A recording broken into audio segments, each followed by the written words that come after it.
When you think you can teach the platform how to do a better job than it can do on its own, that's where you get really bad results from the platform. Yeah, I totally agree. And I think it's hard to do that because you need to understand that the platform is better than you.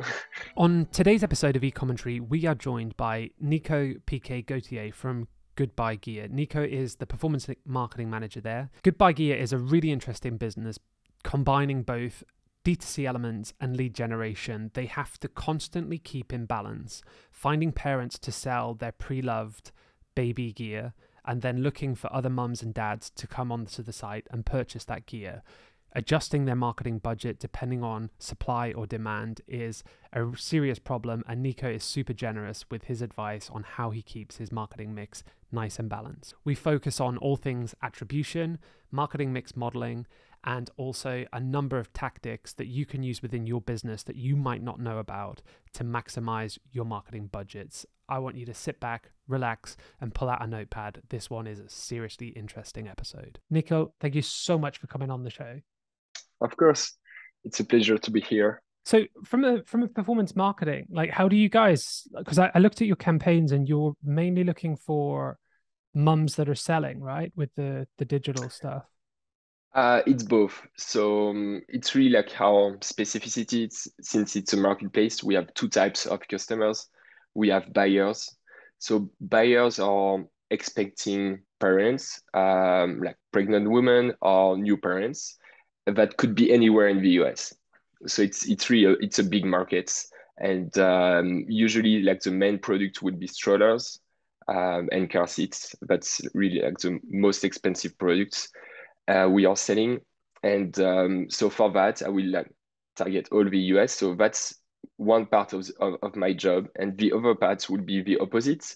So it's getting sellers. So people, it's more like parents with toddlers, with preschoolers. So basically your kid is between like 3 to 5 years old. And so you no longer need the stuff you bought like 2 or 3 years ago. And so you're gonna sell it with us. And for that, it's a bit different because since we are coming at your home, pick up all the stuff, we are only servicing like specific areas. And these areas are like Denver, New York City, Philadelphia, Washington, D.C. So really just like specific big cities. Yeah, that sounds super like interesting how you have like two sides to it. And I think that'll be Yeah, something really cool to cover like in this, like how you're media buying to those different audiences and ex different measurements. Because I yeah, think that's very different. And also it's not the same creatives, it's not the same message. So yeah, that's really two different strategy. And then the cherry on the cake is to create this flywheel. So it's to turn a buyer like a few years later into a seller. So that's really what we want to do as a company is like you will do all your parent journey with Goodbuy Gear. So you will start as a buyer and you will end up as a seller. that's clever. That's and like how does the like you guys make the money when you is it off a sale or is it a listing? So we take a percentage of the sale. So it's like let's say um, you are selling us your stroller. So it's an expensive product. So we would take you would take 80% of the sale, and we would Okay. take 20. Cool. That's yeah how it works. And basically and then if it's a cheaper product, like let's say a toy, a $20 toy, it's the opposite. We will take 80% and you will only take 20. And the reason why is because the processing cost will remain the same for a cheap product compared to an expensive product. So we need to take a higher percentage on a cheap product. I think that's really interesting. So like with the cheaper products, so you're not going to bother really with performance marketing with them. Not really. Yeah, I'm really focused more on like expensive products. So strollers, car seats, bouncers, um, bassinets, bikes. Could yeah, I mean anything you can think about like baby and kid gear, which is above 100. Yeah. basically. Cool. And what channels are you guys using at the moment? I saw with Facebook. Is it? So yeah, we have a very broad media mix. The two main channels would be Google and Facebook, not a surprise. um, and but then and it's really like my goal for this year is to be less dependent on these two channels and to invest more on smaller channels. So like the main example would be TikTok. I really increase like spend month over month on TikTok. It's a growing, fast growing channel. It's super cheap and it's driving like lots of traffic to our website. So it's a great channel for that. We are using Pinterest, Nextdoor, Taboola, Bing, obviously. Um, what do we have also? We have so many. Reddit. Reddit is a good one. Um, and also podcast campaign. Yeah. So are you partnering with influencers or podcasters And and yeah, so we are also working with influencers, but it's not really, I'm not the one managing that. no? We have a dedicated person for that. It's too time consuming. And for podcasts, we are working with partner, it's iHeart Media. It's a big one in the US. And I really like podcasts advertising, especially for the seller side, because so the thing is like on the buyer side, we are a classic e-commerce website. So basically like the buyer will come to our website, he will purchase something and have it delivered to his home. So it's like Amazon, it's like Walmart.com, it's like every e-commerce website. So it's you don't need to educate customer. It's like they are used to shopping that way and they are just looking for the right gear at the right price, which usually we are the best for that because our competitors are selling new stuff, we are selling second hand stuff, so obviously we will have better prices. And right now with this inflation, people are really trying to save some money, so we are on a really good position on the buyer side. Whereas for the seller side, it's really different because you're not used to selling your gear to a company. You don't really do that. So we need to educate you. We need to show you how it works. So for that, we need to have a bit more time to explain you. So for podcast, since it's like more 30 seconds ad, you have really 30 seconds to explain to your customer how it will work. So that's why I love podcasts for getting sellers. That's also true for YouTube. You have like 30 seconds to explain it. And Facebook is also a great media too, because video is working well. So we are I'm relying a lot also on Facebook for getting new sellers. I think it's such an interesting like mix that you guys have. Like, and I think that this is something that like a lot of brands out there, they get bucket holed too much into like they only have like two levers to really pull, and that is the Meta and the Google levers.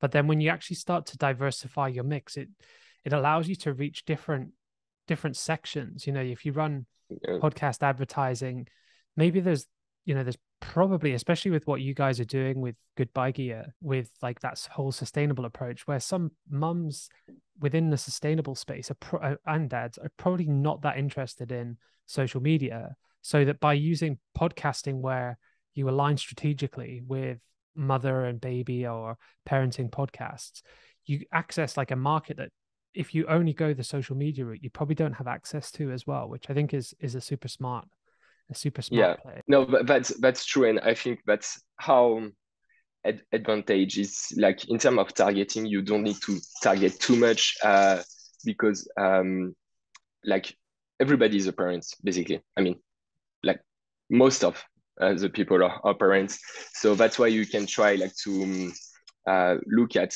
their interest, like are they like sensitive to help the planet, like things like that, or saving some money.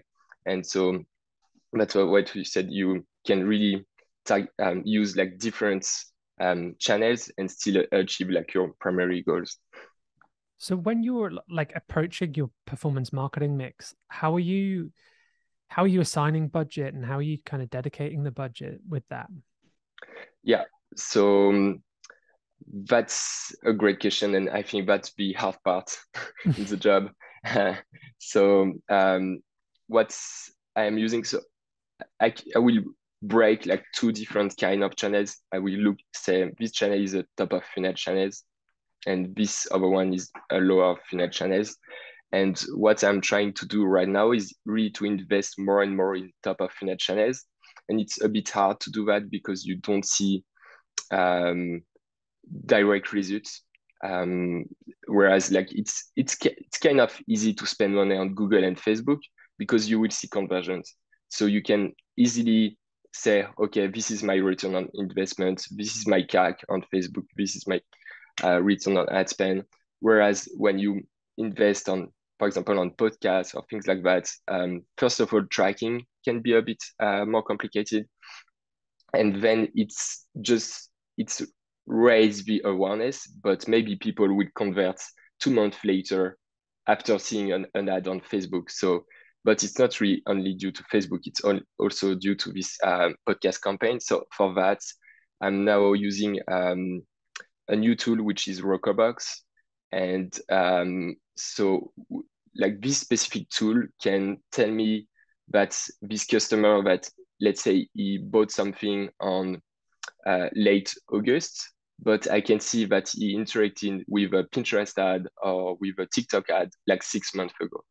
So, and based on that, I can really understand how these smaller channels impact like the conversion path, and then that's how I will like be able to spend a bit more on this channel. So then I mean it's complex. It's really like some math behind that, but really I think the key is to understand how these smaller channels and top at the top of the funnel are impacting your customer journey. Yeah, because if you only concentrated on what Google Analytics would say in that, it would either say it's direct or it would say it's Yeah, a branded search campaign or it would say it's a Facebook conversion campaign. One of those three ex is going to be your option.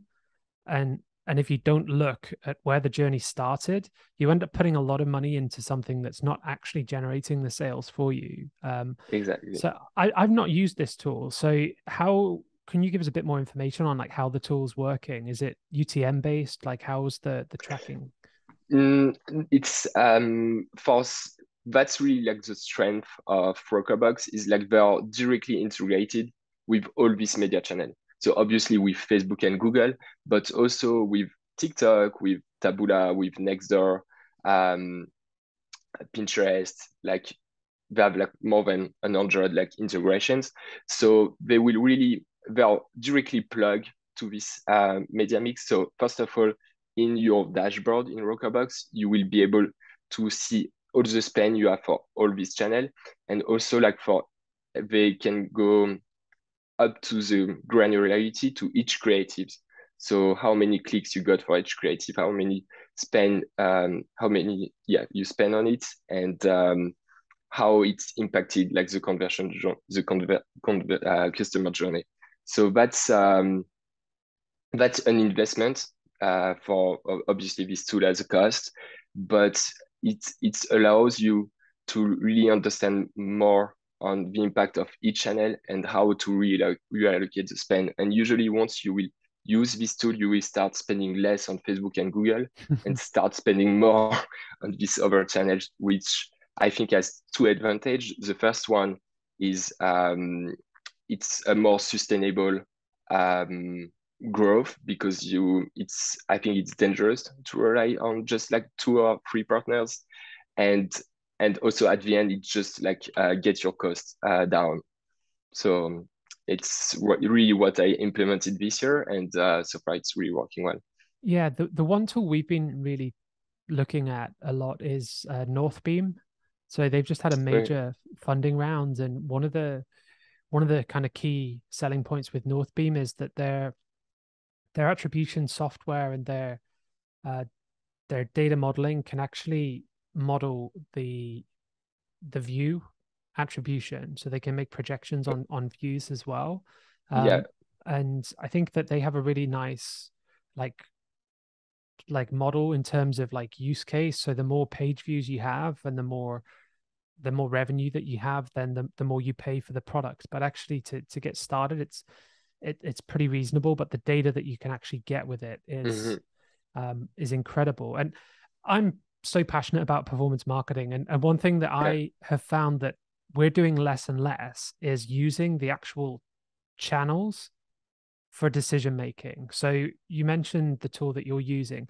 Is that your kind of source of truth now? Like what? Yeah. And then I will still always so this dashboard is really like my go-to place like every day.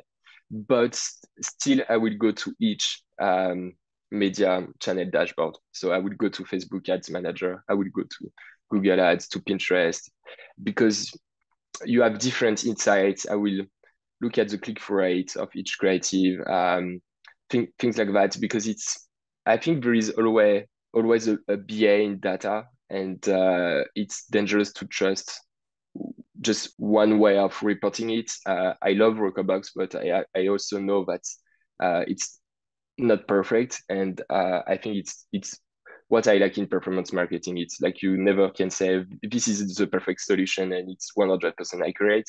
There are always like some mistakes. So I still go to each platform and looking at cost per click rates are my really main metrics, and not cost per conversion, because like I said, um, if you are looking at like top of funnel channels, you won't see conversions. So and this conversion we always go to Google and Facebook. So for this like TikTok and Taboola channel, things like that, it's really cost per click and click through rates. And also then I really look at bounce rate, because okay, you can get a cheap cost per click, lots of traffic, but this traffic could be really bad. And so in a way you're paying, not paying a lot, but for something that doesn't have any value. So then I would check the bounce rate and the time spent on the website to be sure like it's actually really true people that are spending time on your website. And then like if like the bounce rate is low, and basically like the perfect situation is you have a low bounce rate and a low cost per click. So you know you can invest more. Yeah. And I think that's such a good point to make, that bounce rate is such an important metric to be checking, because a lot Yeah. of people get so fixated and they get so focused on like, oh, we've got an amazing outbound click through rate. We've got an amazing landing page view rate. But if you don't do things like either delay the pixel fire on the landing page view, Mm-hmm. or you take that as your truth, then you end up kidding yourself. You know, it's so easy to put together an ad on Facebook that's either clickbaity or that it, Yeah. you know, kind of giving an example from your industry. If you put like an incredible stroller on a Facebook ad with like a ridiculously low price and you run that to mums, you're going to get clicks, you Yeah. know. But if when they get to that first page, there's no products that are in that price range and everything is 3 times the cost, then they bounce, you know. And you can manipulate these metrics. I think that having that, you know, time on site and bounce rate Mm-hmm. is such a good method for actually tracking the interest.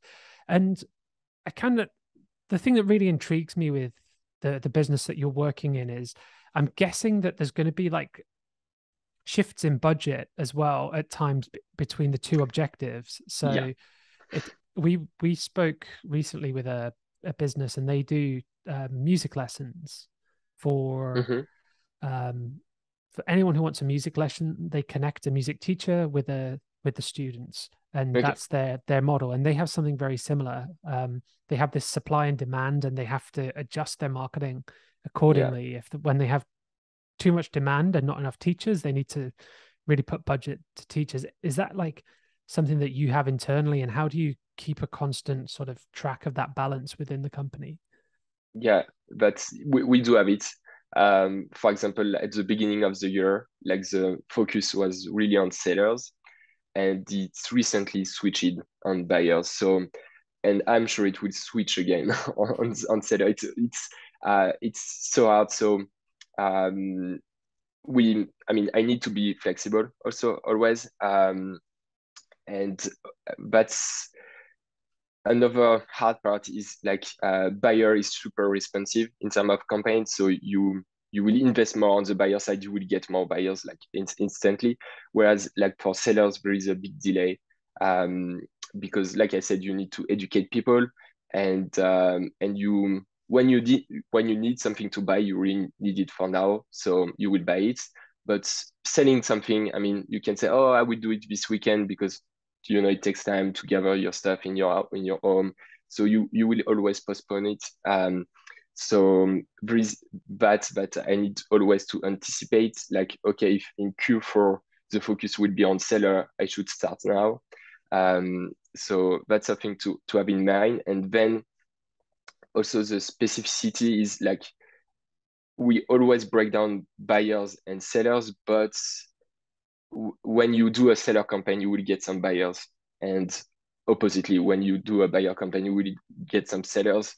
Because even like, for example, let's say you are buying something for your 3 years old, and by buying it, you can see that, oh, but I can also sell with them, and actually I have a lot of stuff to sell, so I will also sell with. So it's you have sometimes like some things that like it's a 10 or 20% impact when you do a buyer campaign on the seller side, and that's also true for the opposites. So then you have that to consider, and I think the thing is how you can really anticipate, stay close to the top management to understand like the main goal for the company, and for you managing the campaigns, really taking a step ahead. Yeah, and when you're looking for these sellers, do you have like a set CAC for Yeah. a seller? And is that based on, the anticipated value to the business of that seller's product? Or Yeah, so I have a CAC per seller, and it's not perfect because it's gonna be the same CAC no matter what products we'll get from this seller, because it's you cannot know what product he will have. So sometime like it will worth it if like you would sell with us like a stroller yeah, or car seats. Sometimes not really if it's just toys. But yeah, I consider a flat CAC for all sellers, and that's the same for buyers. It's a flat CAC, whereas like if you buy also strollers or if you buy a toys, obviously it's not the same value for us. But yeah, otherwise it's too complicated. yeah, then you spend too much time trying to work out if you're right and wrong, and you spend less time running ads, right? Yeah, exactly. So yeah, at the end of the game, it's what I'm reporting on is how many new buyers we got at and how many we spent, and same for sellers, how many new sellers we got and how many we spent. So within our business, we've worked with a lot of children's wear brands, so a lot of focus on like organic children's wear and sustainable children's wear products. And we've been working with these sorts of brands for 5-6 years. And there's one thing that I was talking to our team about, and it's a targeting option within Facebook and Instagram that I've never ever seen work. And this is despite lots and lots of spend. And this is the parents with children aged Yeah, targeting. Have you ever seen that work in any of your campaigns? Because I do use it. Yeah, I use it, but so I put this targeting, but I put all of them. So you have new parents, then you have parents with 0, 1 years, then I think it's 2, 3, things like that. So I put all of them, and because I think it's also a rule I do mostly on like Facebook, but also other campaigns. I don't target too much. no, I think people tend to target too much because you feel like you're adding some value. But usually, the broader the audience is, the better the results will be. So yeah, I'm I do put this one. They are doing well, but other than that, I will put some interest, but really like a soft targeting to be sure my audience is at least above 1 million. Yeah, so we run something called an internal index. So we've back in the days where you didn't stack interest audiences, we established an index. So every interest that we ran, we would label it. And Okay. then what we could then do is we use the same labels in different brands and different companies through the spend, so that if we ran these audiences, we could track like the ROAS of an interest in theory. Mm-hmm. And yeah, like I have never been able to get that one profitable in the UK. I think the challenges with it are that we normally work with organic and slightly more premium children's wear brands, so that when you think about the children's wear market, generally the organic side or the slightly more premium is a much smaller market, so that's possibly the Yeah. reason. um but in terms of like a prospecting account setup, like how are you structuring that at the moment? You mentioned going as broad as you can. um Yeah. what sort of setups are you running? I'm really interested. You don't have to give me the Um, exact details. You can keep them to yourself. yeah. So first of all, I like do the 80-20% rule. So 80% prospecting, 20% retargeting, basically. And then yeah, being broader in terms of audience. And then I mean, so it's for sellers, we have I think it's a bit specific to the US, but the US are so big that like if you're speaking to people in Colorado or people on the East Coast, it's a bit different in terms of how you speak to people because the culture is a bit different. So I will have different ad sets based on based on the location. So Denver will have this specific audience, so I can have specific messages for Denver, and that would be also true for the East Coast. Um, and then I think it's yeah, I'm using daily budget because it's just like easier like to adjust your budget, things like that. Um, I'm and try to not to check performance too often because you will have fluctuation. And if you are looking it too often, like daily, you can say why yesterday it didn't work, and then you just like making wrong decision. Sometimes it's good to step back. For me, Monday is like reporting, so I will have a deep look in every channels. And when you look at least at a performance over a week, you will have a decent view. If it really performed bad during a week, okay, maybe there is something to fix. But if it performed bad during just like 1 or 2 days, I think you shouldn't be too concerned. And this can happen. So yeah, and then in terms of other setup, I think then like the last part is creatives. Creatives, I love this part of because I don't consider me as a creative person. I'm really data person. So I don't think, okay, I love this creative. I'm sure it will perform well. I just have no opinion on creatives, and I'm A/B testing them. And what I found usually, it's like the cheapest creative we have. So something we did in house, just like a shot, like taking from somebody in our companies, it will tend to perform better than something we put lots of money in, and we hire a production to do it. And the reason why is like I don't know if it's true, but in the US, like really people especially on Facebook, but they are looking for authentic stuff. And so if when you scroll, you will always see kind of the same creatives, like something super polished. But behind that, you don't. It could be a fake company. Whereas if you are really like showing your warehouse, you are showing your employees like taking care of like the baby and kid gear stuff. We are showing them like processing it, cleaning it, and so really people understand like, okay, this is like a company that are doing this job. And also it's not super polished content, so when you are scrolling, it's just like okay, people will stop on it, and it's yeah, it's working so well. So sometimes it's a debate internally because it's not super on brand, it's not super polished, so creative person don't like it, but it's what's performed better.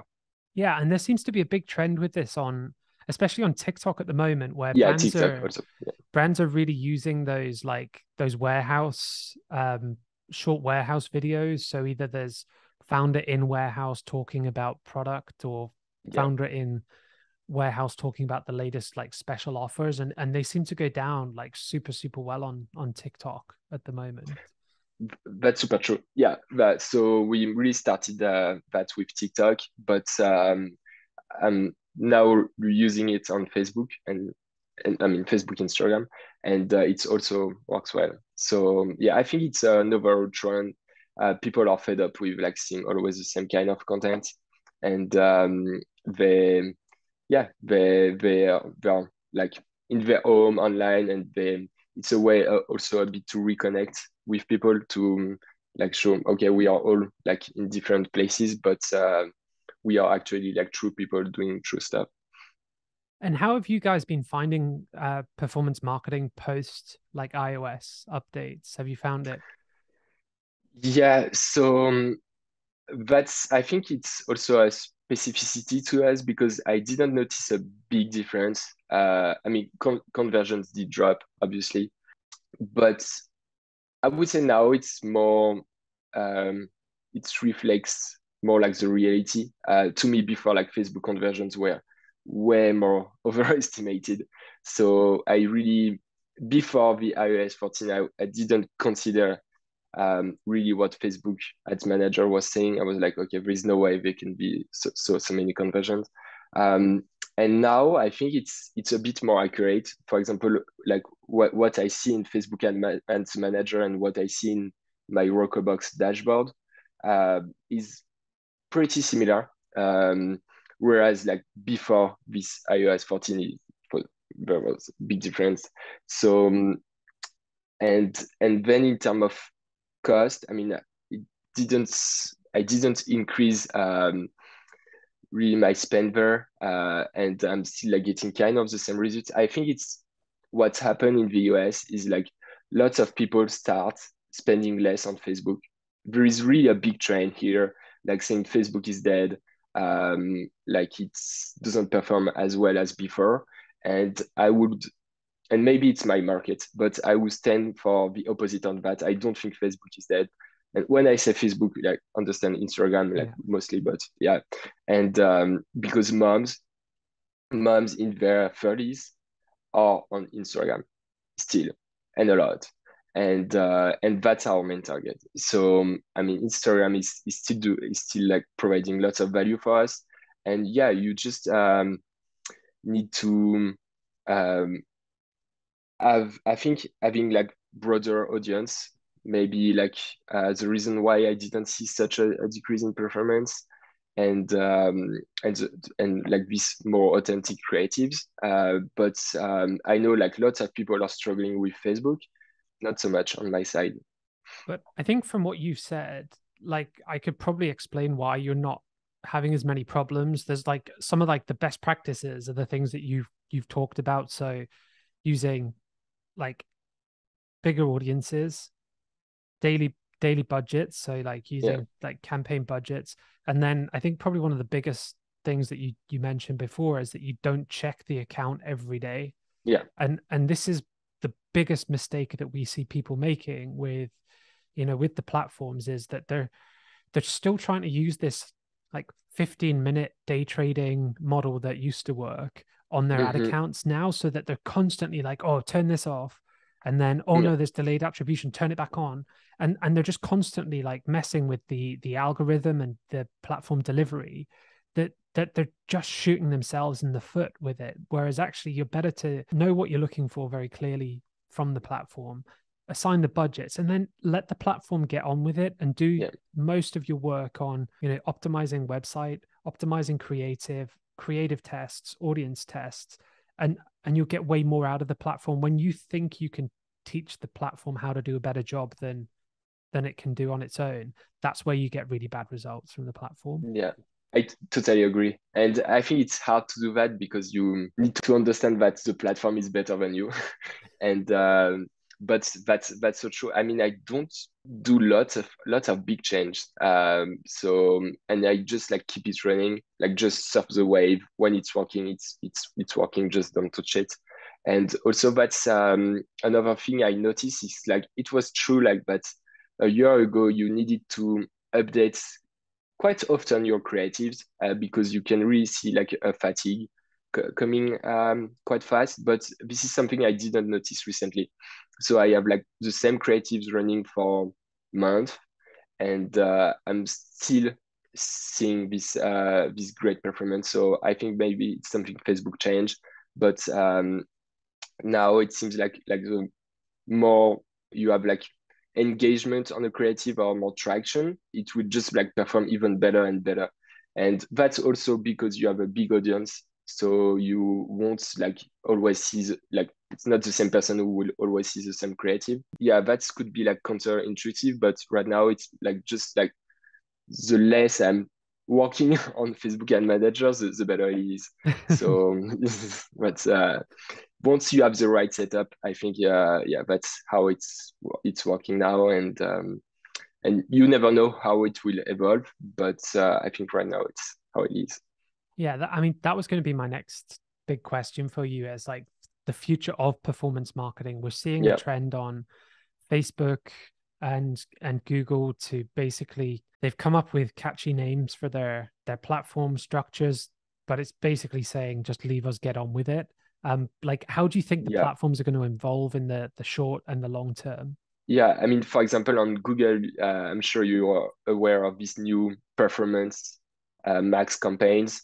That's really the trend. Before you used to have a shopping campaign, a search campaign, a display campaign, and now you just have a performance max campaign, and everything is included in it.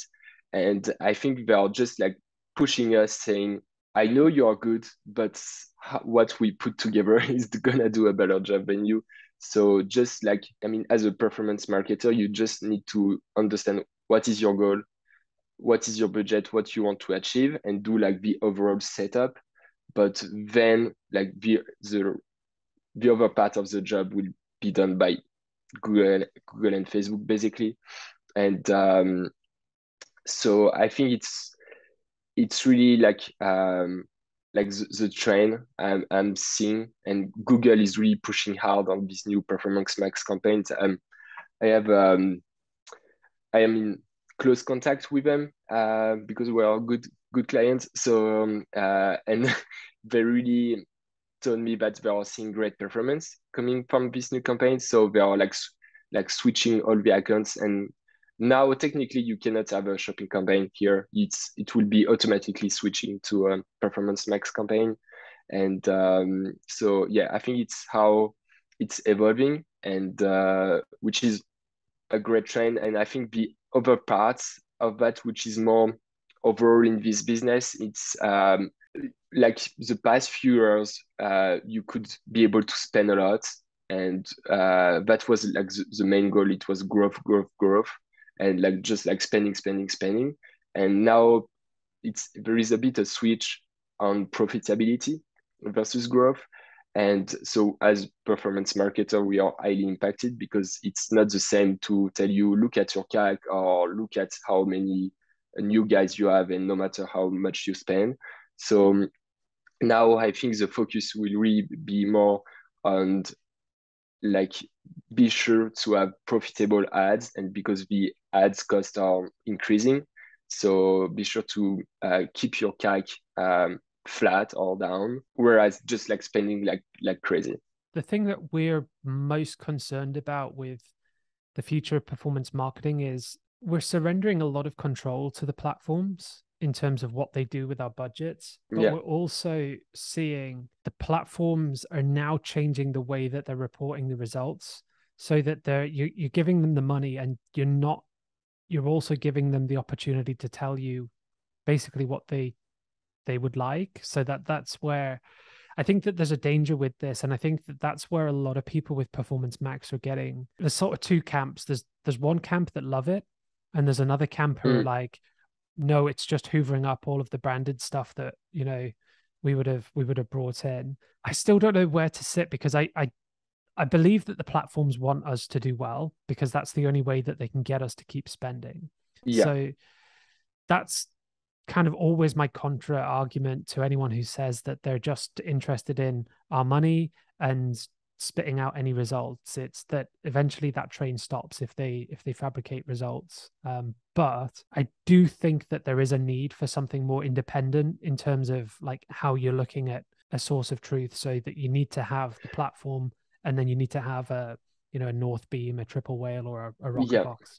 exactly. Yeah, and that's why I think it's really dangerous if you're only using Google Analytics, because Google, Google Analytics, it's Google.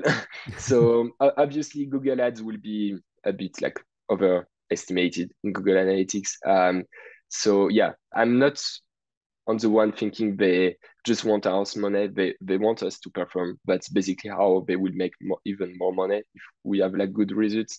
But having this neutral dashboard when you will gather all the data, you absolutely need to do that. And you just there is no one point of truth. It's just like your role to gather different data and just like to then I think now it's really our job. And our job now is not how to, because Google and Facebook are doing such a good job, like optimizing ads and everything. So now just leave it to Google and Facebook and focus on the data and on how you can like play with it and have like the whole picture of your media mix and then try to invest more and more on top of internet channels, because also I think like the overall next direction is how you can like be less dependent on Google and Facebook and have your CAC being down is to increase the organic contribution. And how you increase organic is basically on investing on brand awareness. And brand awareness doesn't come from Google or Facebook. It comes from podcast campaign. Comes from like Reddit, these different channels. So that's also really where I'm leaning off, and it's what people want to see. I mean, it's you don't want a company to rely only on paid. You want people to come from organic, and but behind organic there is paid. I mean, paid can really boost organic. It's just a way of how you invest your money. Do you invest it long term, so on brand awareness, or do you want just like direct results and you will just like spend your money on Google and Facebook? Yeah, but then it's that whole long and short of it, that marketing Mm-hmm. science talk about, if you spend all your money on activation, so performance channels, Google, Facebook, you're going to hit a ceiling. And Yeah. there's the only way that people tend to try to get through that is to spend more, but then they lose profitability. And Mm-hmm. ultimately, if you want your brand to grow long term, you have to invest in brand awareness. You have to invest in TikTok. And we have a lot of conversations about, oh, but when I look at TikTok, the TikTok report, and I'm looking at ROAS, it's not the same as Google Yeah. or Facebook. And it's like, yeah, but what happened to your site traffic that week? Oh, well, site traffic went up. Or what happened to site revenue this week? You've kept your Google and your Facebook spend the same. You've invested in TikTok, and all of a sudden your revenue's starting to look positive. But in platform, maybe it's not looking great. But Mm-hmm. these people have to come from somewhere, and TikTok is an incredible source for brand awareness right now. But Yeah. but I think that if you try to treat it like it's Instagram or Google, you're not going to get the full benefit out of the platform. No, totally aligned. That's why you need to look at other metrics, and it's yeah. I understand that it can be hard because you're so used to just look at conversions, and I think yeah, and return on ad spend. I think it's like the main metric people are looking at. Um, but I'm looking at CAC, but I'm never looking at return on ad spend, and and still I'm trying to really like consider less and less CAC and like consider a bit more about like I said before, like the cost per click and the bounce rate.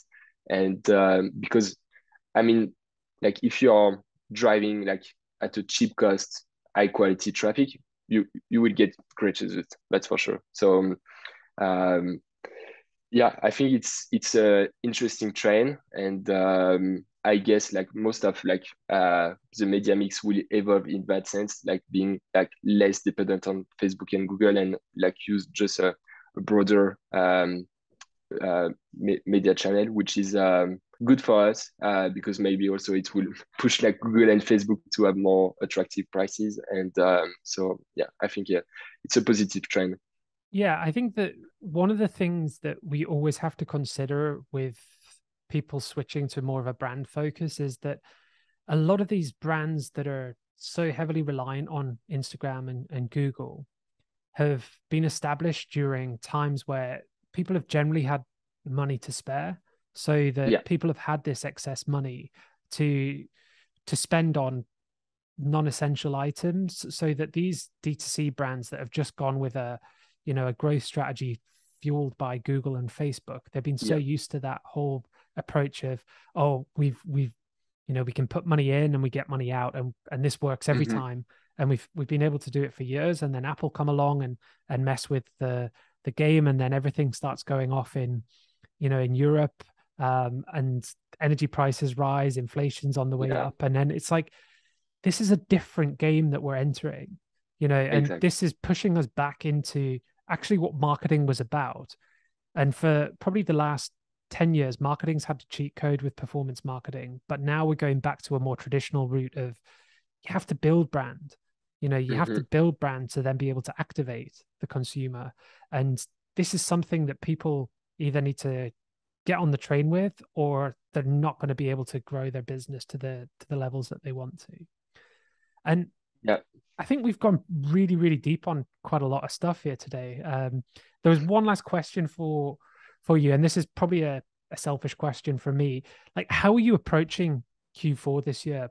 What's your predictions for Q4, and how are you guys gonna, make sure that it's as successful as other years? I think Q4 will be in the same mode as Q3. I mean, then we have like some specificity. I mean, for example, we just opened New York City as a new seller market, so we want to see growth there. But in terms of what I am doing, it's gonna be like really keeping the same direction. So investing more on top of funnel channels, like TikTok. I just launched a new podcast campaign, so targeting like pregnant women. You have lots of uh, pregnant show, like, and I was it was my case when my wife was pregnant. We used to listen to lots of podcasts because we were a bit scared, So we are advertising on this specific show. So I think it's gonna be like super efficient. And so yeah, I mean, and then like I said, really the focus is on profitability. So starting Q3, but it will be even more true on Q4. So it's it's not about like scaling, which was really, I think, like the main word was like last year it was scaling, like okay, scale, scale, scale, spend more. And now it's more about having a sustainable growth. And so it's not like spending your scaling your budget, but more um, reallocate it, and not like putting everything on Facebook and Google, but yeah, developing this brand awareness. And so yeah, I think it's really a summary of what we discussed, and that would be really my focus on Q4, but also I think for next year, because this new strategy is definitely long term. And I think that's a bit the hard part in this new world is before you are putting more money and you get more results like instantly. Whereas when you are investing on brand, there is a delay.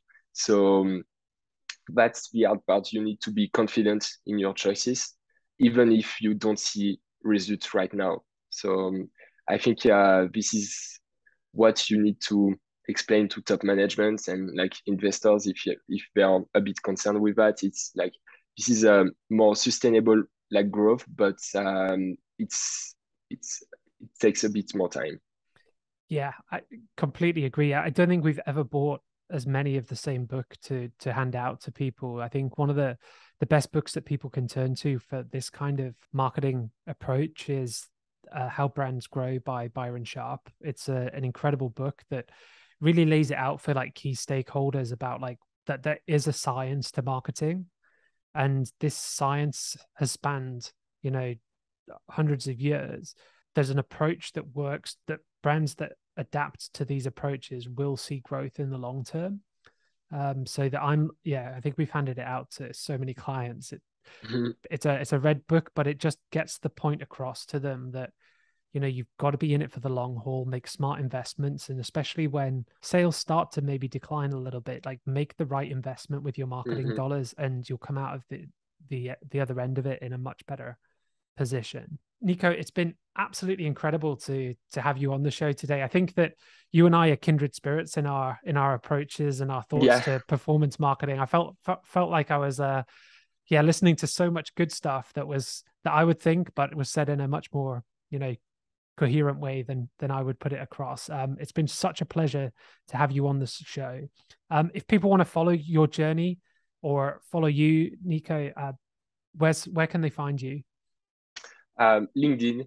LinkedIn is a great place, obviously. And so yeah, they can like connect with me on LinkedIn, and I usually accept most people, even if I don't know them. All about networking. Nico, Exactly. it's been such a pleasure. Thank you so much for coming on. Of course, it was a great time.